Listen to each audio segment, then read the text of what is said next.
పార్వతీపురం మన్యం జిల్లాలో అరుదైన కందజాతి పువ్వులు దర్శనమిస్తున్నాయి. ఈ పువ్వుల్లో ఎన్నో రకాల ఔషధ గుణాలు ఉన్నట్లు శాస్త్రవేత్తలు చెబుతున్నారు. కొండ అంచుల్లో సహజ సిద్ధంగా పెరిగిన ఈ భారీ ఆకారంలోని పువ్వులు స్థానిక రైతులు, గిరిజనులను ఆకర్షిస్తున్నాయి. ఎలిఫెంట్ ఫుట్ యామ్ వర్గానికి చెందిన ఈ కందజాతి పువ్వు అటవీ ప్రాంతాల్లో మాత్రమే కనిపిస్తుంది. ఈ దుంపలో అధిక మినరల్స్, పోషకాలు ఉండటంతో శరీరంలో ఇన్ఫ్లమేషన్ తగ్గించడంలో, లివర్ ఆరోగ్యాన్ని మెరుగుపరచడంలో, పైల్స్ వంటి సమస్యలను నియంత్రించడంలో ఉపయోగపడుతుందని శాస్త్రవేత్తలు చెబుతున్నారు. ఈ కందజాతి పంటకు మార్కెట్లో మంచి డిమాండ్ ఉండటంతో ఏజెన్సీ ప్రాంతాల్లో విస్తృతంగా సాగు చేస్తే గిరిజన రైతులకు ఆర్థికంగా లాభదాయకంగా మారుతుందని స్థానికులు అభిప్రాయపడుతున్నారు. మా పూర్వీకుల నుండి ఉండేది, కాకపోతే మాకు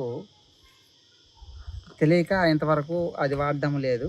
కొన్నాళ్ళ తర్వాత మాకు మా పెద్దలు వచ్చి చూసిన తర్వాత కిడ్నీల గురించి, మూలవ్యాధి గురించి తగ్గుద్ది అనేసి చెప్పారు. అదే శాస్త్రవేత్తలు పరిశీలించిన ఎట్లా ఇది మంచిది అనేసి గుర్తు చేస్తే మేము ఎక్కువగా అభివృద్ధి చేయడానికి ప్రయత్నం చేస్తాం.